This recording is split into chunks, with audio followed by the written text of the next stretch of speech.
первый год начала Великой Отечественной войны подразделения Красной Армии активно пополнялись лицами с действительным тюремным сроком. И хотя большая часть имела единственную ходку на зону, нередко на фронт попадали и рецидивисты, для которых тюрьма стала практически родным домом. Несмотря на бесстрашие уголовников и их дерзость в бою, с 1944 года власть прекратила укомплектовывать воинские части урками на основании сразу нескольких причин. Отправка заключенных на фронт была для советского руководства вынужденной мерой. Из-за катастрофических потерь в первые месяцы войны возникла срочная необходимость в живой силе. Доукомплектовывать части Красной Армии решили уголовниками, которые взамен тюремного срока добровольно согласятся искупить кровью свою вину перед Родиной. По изначальному постановлению Верховного суда СССР, вынесенному в январе 1942 года, на фронт могли попасть лишь те, кто имел первый срок заключения продолжительностью до 2 лет.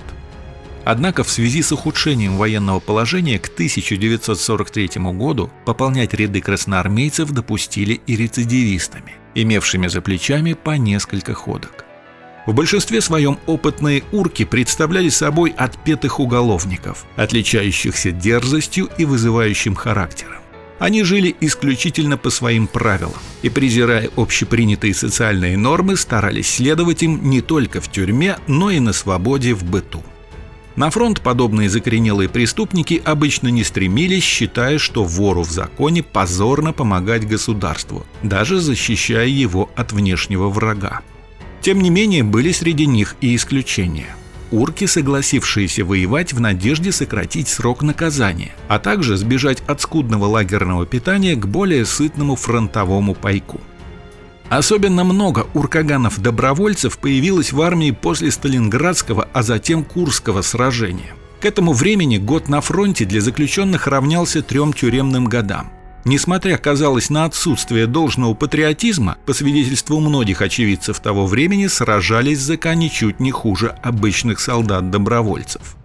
Так, в очерке писателя Варлама Шаламова «Сучья война» можно прочитать, что урки, обладая природной склонностью к риску, а также решительностью и наглостью, считались довольно ценными бойцами. Из них получались рисковые партизаны, бесстрашные разведчики и безжалостные солдаты, воевавшие отчаянно и зло. Актер Евгений Весник, командующий во время войны артиллерийским батальоном, вспоминал: заключенные прекрасно проявляли себя в боях, были дисциплинированными и смелыми. Я представлял их к наградам за мужество, и меня абсолютно не интересовало, за что они когда-то получили срок. И все же, несмотря на боевые качества и вклад уголовников в разгром врага, укоренившаяся в них тяга к криминальному образу жизни часто давала о себе знать. По воспоминаниям офицера Ивана Мамаева, чья рота пополнилась в 1943 году группой заключенных, блатные частенько увлекались карточными играми, создавая этим дисциплинарные проблемы. Так, встретив однажды рецидивистов из другого подразделения, подчиненные Мамаева затеяли карточный турнир, полностью игнорируя приказы своего командира. В другой раз, сопровождая захваченного немца в штаб, зэк из части того же Мамаева заставил задержанного снять сапоги.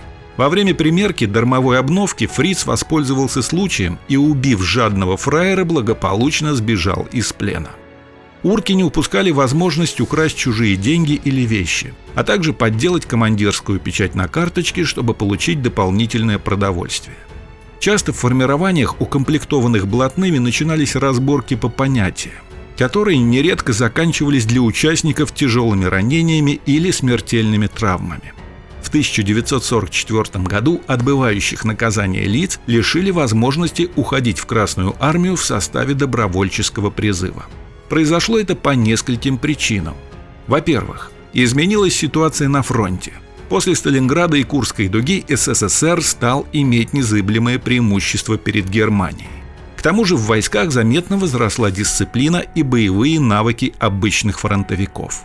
Заметно сократившиеся потери живой силы позволили удерживать численность бойцов в пределах 11,5 миллионов человек. Именно столько красногвардейцев насчитывалось к концу 1944 года. Необходимость пополнения рядов рецидивистами отпала. Кризис 1942 года остался в прошлом, и не было никакого намека на его повторение. Во-вторых, разрушенной войной стране нужны были рабочие руки. Тысячи уничтоженных городов и деревень, десятки тысяч промышленных и сельскохозяйственных предприятий, более 60 тысяч километров железнодорожного полотна и сотни тысяч дорог остро нуждались в восстановлении для налаживания мирной жизни. В 1944 году советские войска практически освободили страну от немецких захватчиков, а потому на первые позиции стал выходить вопрос о подъеме народного хозяйства СССР.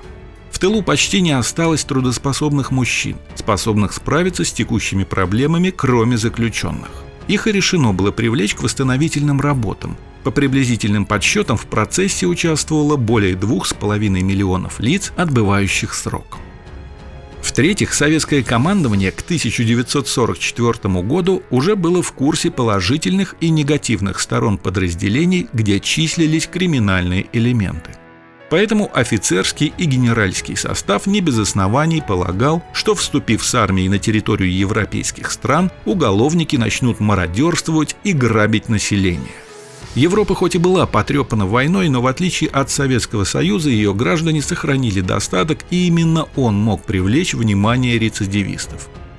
Во избежание разгула преступности, а также для предотвращения возможного ущерба репутации СССР, руководство и запретило за год до победы отправку на фронт добровольцев из числа заключенных. В заключении хочу сказать, что несмотря на то, что солдаты из числа бывших заключенных, может, и вели себя не совсем как подобает настоящему солдату Красной Армии, нельзя не согласиться, что они внесли неоценимый вклад в победу над фашизмом и полностью или частично искупили свою вину перед Родиной. На этом у меня все. Если видео было для вас интересным, ставьте лайки и не забывайте подписаться. Ну и, конечно, спасибо за просмотр.